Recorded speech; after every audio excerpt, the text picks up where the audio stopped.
So if this is the first time that you are tuning into my channel, go ahead and hit that subscribe button.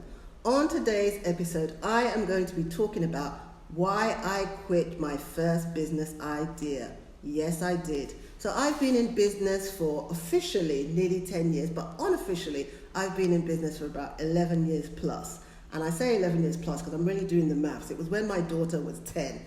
That's when I decided to launch out into business because her party was the grand opening of my children's events business. And it was a themed pop idol party. You know, it was really, I had props, I had judges, I had children entertaining, and I thought, yes, I am going to take this to the marketplace. So after doing my daughter's pop idol party, some of her friends were interested, and as you know, when you do it for one child, you've got to do it for all of them. Even my son had his own themed pop idol party. So I became the pop idol themed children's party of the time. And I was going across Lagos, not just their school, but other schools, other children's homes doing this party. But at some point, my husband asked me the question. He said to me, RiRi, are you in business for a hobby or is this really a business? Because we looked at the figures and it just didn't make sense.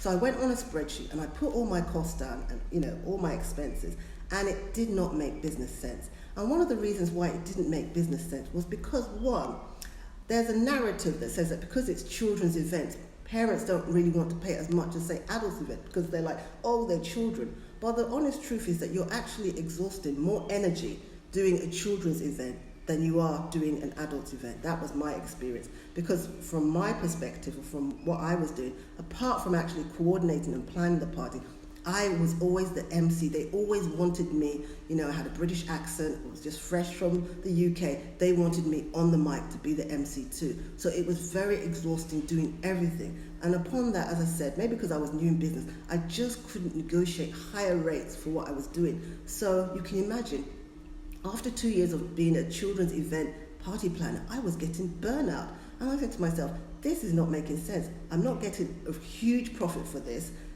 Some of the parents were demanding and I was exhausted. So I actually quit children's event planning. Guess what I did? I just stopped marketing. I stopped putting out flyers. I stopped talking about it.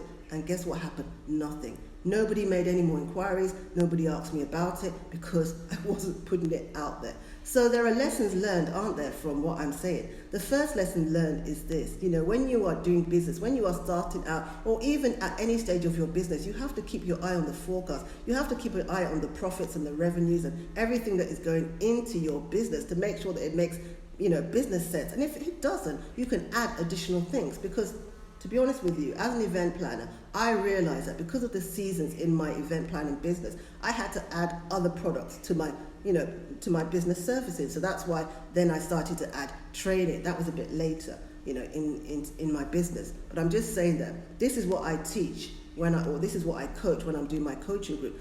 Have, your spreadsheet. You've got to really see what is coming in and what is going out and cost it throughout the year, bearing in mind the high seasons and the low seasons, because some businesses work in cycles. You have to, forecast for that and really see if it's making business sense. And if it's not making business sense, it doesn't mean that you should quit your business. It means that you may have to add more things. This whole multiple streams of income, because at the end of the day, in this day and age, nobody is just doing one thing, are there? A lot of us are doing 5, 6, 7, or 8 different things to draw in different streams of income. And then the second lesson to learn is just like from me, once I stopped marketing my children's events, guess what happened? Nothing. So you have to keep marketing so that people will know you, like you, see you, and buy your products. Now, my name is RiRi. I don't know if I said that at the beginning, but I am, I'm passionate about helping entrepreneurs to make profit because I know what it was like in those seasons when I wasn't making a profit. So I have all sorts of business resources that I'm going to put in, the comment section for you in the toolbar, wherever that is, because, I'm new to this YouTube. So I'm going to put it in. There's free resources and there's paid resources to help you to grow your business. Another thing that I do is I'm a radio host for the show Business Growth with RiRi. You can tune into that every Tuesday at 11:35, and that's where I also give business tips on how to grow your business, because I said I'm passionate about it. I've been in business for nearly 10 years. I have gone through highs and lows and highs and lows and highs and lows. And I'm a specialist, I'd say, in sales and marketing, because that has always been my field growing, in my career. I started off in NatWest Bank. I was a banker as my first career. Then I moved into media and I was in events and marketing.